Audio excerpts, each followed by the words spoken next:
Bueno, el gobierno está como una serpiente, ¿no? Que se muerde la cola cuando habla del dólar ese famoso que no se puede nombrar, y el mercado tampoco que se puede mencionar, y que es el enemigo. Bueno, habría que estudiar bien el sistema económico que se ha diseñado y el control cambiario, y uno se daría cuenta que el principal promotor es esa oscuridad, esos controles, digamos, que son perversos y que plantean esa contradicción. Yo creo que de fondo aquí habría que ver, desde el punto de vista político, te repito, bueno, como un plan que venía, digamos, promoviendo merentes de flexibilización relativa, pero flexibilización al fin de los procesos económicos, de los controles, entre ellos el control cambiario. Incluso se hablaba de la creación de un mercado legal, permuta. Bueno, como eso prácticamente de cuajo se canceló. De hecho, Merente sale de la vicepresidencia económica y ahora Rafael Ramírez, digamos, un poco el zar, no solo ahora del petróleo, sino ahora también es el zar de las divisas. Eso habla un poco de la impronta, ¿no?, que quiere marcar este gobierno presidido por Maduro sobre, bueno, el tema económico. En mi criterio, repito, visto desde la política, pareciera que esa flexibilización está muy lejos de materializarse y por contrario vamos a ver, siento yo, un mayor endurecimiento y un mayor control del sistema económico, y creo que la ley habilitante también puede ser una señal que nos lleve hacia ese escenario.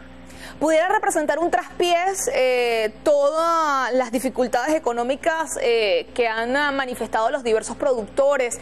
Recordemos la situación que hay con los cultivos de naranja, recordemos la situación que hay con los cultivos de arroz y maíz.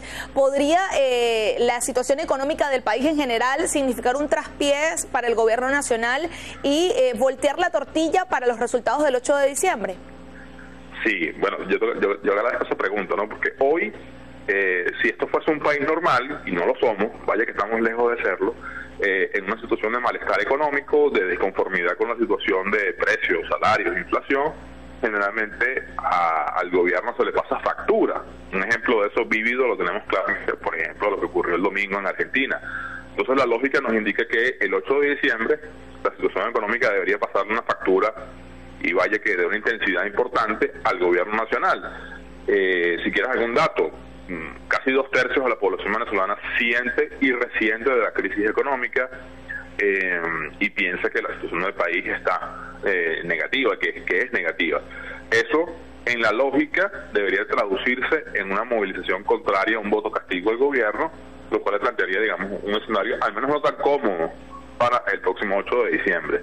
El análisis político, bueno, a veces está un poco lejos del análisis económico, porque, digamos, la distribución territorial de gobiernos locales siempre ha favorecido al gobierno en los últimos 10 años.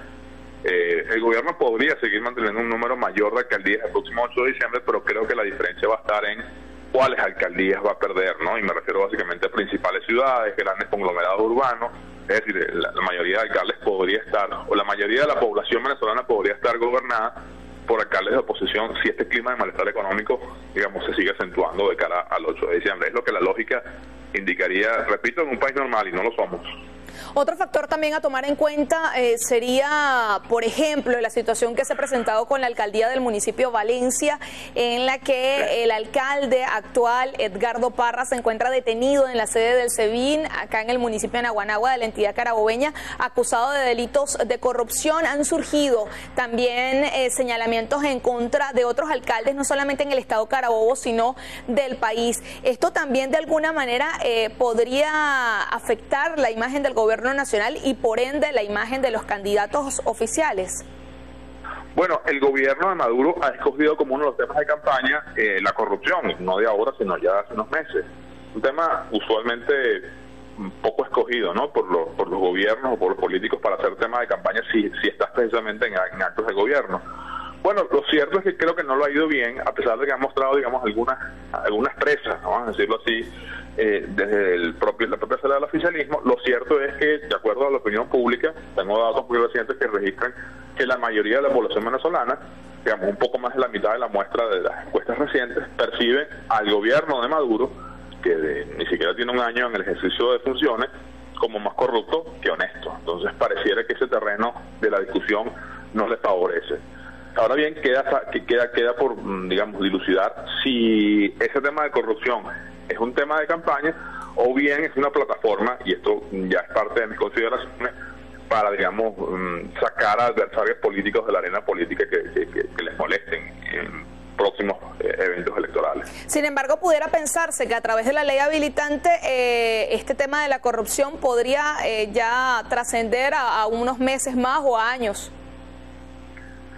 Bueno, yo creo que yo soy de la opinión de que la ley habilitante, bueno, primero no es necesaria, ¿no? Hay muchísimos dispositivos legales y administrativos contra la corrupción ya vigentes, pero si uno hace una lectura política de la solicitud de la ley habilitante hecha por Maduro, yo creo que hay dos grandes objetivos. El primero, ya te lo comentaba, es un poco el endurecimiento y, digamos, el hipercontrol del sistema económico venezolano, por un lado, y en segundo lugar, también creo que es un mecanismo, incluso para legislar penalmente y elevar penas de inhabilitación política de por vida, para sacar precisamente a contendores y adversarios que le puedan significar una amenaza a Maduro en el mediano, en el largo e incluso hasta en el corto plazo.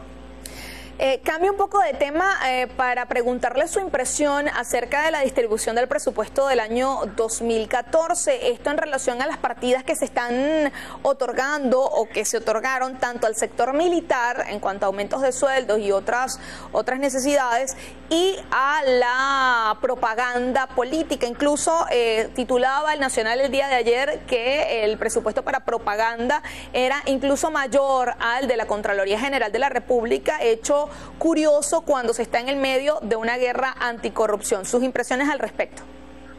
Bueno, yo creo que son dos grandes mensajes y además muy claros, ¿no?, de hacia dónde va este gobierno. Número uno, a mantener el esquema, digamos, de propaganda masiva que sostiene a través de todos sus medios e incluso a través de la compra de espacios en medios privados. Eso no es nada nuevo, ya desde la era Chávez eso lo vemos. O sea, el gobierno es una máquina de comunicación y de propaganda, debo decirlo, lamentablemente. Y eso, bueno, incluso en desmedro de presupuestos, yo no lo haría de la Contraloría, que prácticamente no hace nada en Venezuela, sino de gobiernos locales y gobiernos regionales, que en realidad son los que llevan soluciones prácticas y concretas a la población. Y lo primero que me preguntas es, bueno, este es uno de los pilares fundamentales de este gobierno, el tema militar. Entonces, bien vale que Maduro mantenga contentos a ese sector para, bueno, evitar cualquier tipo de malestar o cualquier tipo de molestia ahí. El gobierno que hereda Maduro puede hacer muchas cosas, pero en primer lugar, en su esencia es militar, es militarista. El diseño que realizó Hugo Chávez sobre la República básicamente se basó en esa visión. Entonces no es de gratis que Maduro asigne mayor cantidad de recursos al estamento militar, lo cual, bueno, abre como una caja de Pandora, ¿no?, por una serie de interpretaciones que creo que aquí trascienden al espacio del programa.